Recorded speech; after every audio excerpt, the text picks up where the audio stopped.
Justement, tu parles des agents, des matricules, la certification.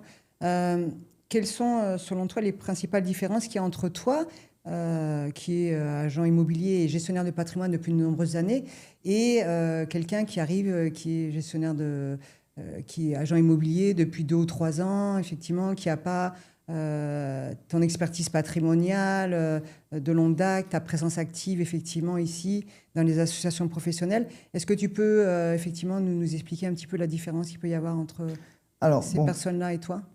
déjà, l'expérience ne va pas s'acquérir en 2 ans, 3 ans. On commence effectivement à avoir une base d'expérience au-delà de 3 ans. Moi, je dis quasiment 5 ans. Ce qui fait la différence, c'est que ben, la plupart des intervenants qui arrivent ici, qui ne faisaient pas ce métier auparavant, beaucoup ne parlent pas l'espagnol, ils doivent apprendre l'espagnol. Tout se fait en espagnol, que ce soit avec les vendeurs, avec les constructeurs, avec les avocats, avec les notaires.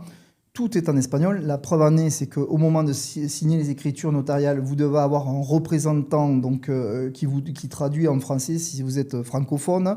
Et là, moi, j'interviens et tous les notaires me demandent de traduire, ce qui fait un coût en moins pour nos investisseurs. Et ce qui fait la différence, ben, c'est 25 ans d'expérience. J'ai fait des études en droit immobilier, en droit des assurances, en droit de la famille, droit du patrimoine. J'ai également étudié pour l'investissement financier, que ce soit l'investissement financier au travers d'assurances, assurance vie pour les Français, ou investissement en bourse sur des PEA ou des comptes titres. J'ai Ouais, travaillé. tout ça fait la différence, Eh bien, tout ça, effectivement. ça fait la différence, mais c'est surtout qu'en 25 ans, j'ai connu plusieurs crises.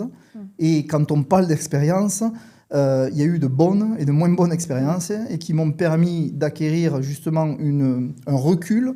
Et je suis capable d'avoir une vision à moyen long terme.